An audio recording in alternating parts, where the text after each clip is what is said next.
അസ്സലാം വലൈക്കും വറഹമത്തുള്ള. ഈ അടുത്ത് തിരൂർ ഭാഗത്ത് ഒരു ആൺകുട്ടി 6 വയസ്സുള്ള ആൺകുട്ടി 1ാം ക്ലാസ്സിലാണ് പഠിക്കുന്നത്. കുളിമുറിയിൽ കയറി ലോക്ക് ചെയ്ത് ഒരു തോർത്തുപയോഗിച്ച് ആത്മഹത്യ ചെയ്ത വിവരം നമ്മളൊക്കെ കേട്ടിട്ടുണ്ടാവും.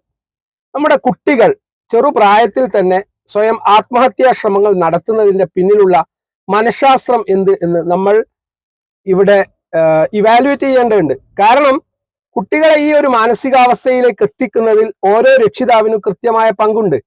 മാതാക്കൾ പ്രത്യേകിച്ച് കുട്ടികളുടെ വാശി തീർക്കുന്നതിന് വേണ്ടി, അല്ലെങ്കിൽ അവർക്ക് ഭക്ഷണം നൽകാൻ വേണ്ടി, അല്ലെങ്കിൽ അവരുടെ ജോലികൾ സുഗമമായി നടത്താൻ വേണ്ടി മൊബൈൽ ഫോൺ മണിക്കൂറുകളോളം കുട്ടികളുടെ കൈകളിൽ കൊടുക്കാറുണ്ട്. കുട്ടികൾ ആ ഒരു ഗാഡ്ഗറ്റിനെ, ഉപകരണത്തെ അനസ്യൂതം ഉപയോഗിച്ചുകൊണ്ടിരിക്കുകയാണ്. ഇത് അവരുടെ മാനസികാവസ്ഥയിൽ വലിയ മാറ്റങ്ങൾ ഉണ്ടാക്കുന്നുണ്ട്. അവരുടെ ബ്രെയിനിന്റെ കെമിസ്ട്രി, രസതന്ത്രം മാറ്റത്തിന് വിധേയമാവുന്നുണ്ട്. കാരണം ഈ കുട്ടി നിരന്തരം കാണുന്നത് ഇത്തരത്തിലുള്ള ഗെയിമുകളാണ്. ഗെയിമുകൾ പലപ്പോഴും കുട്ടിയുടെ മാനസികാവസ്ഥ മോശപ്പെട്ട അവസ്ഥയിലേക്ക് കൊണ്ടുപോകുന്ന രീതിയിലാണ് പ്ലാൻ ചെയ്യപ്പെട്ടിരിക്കുന്നത്.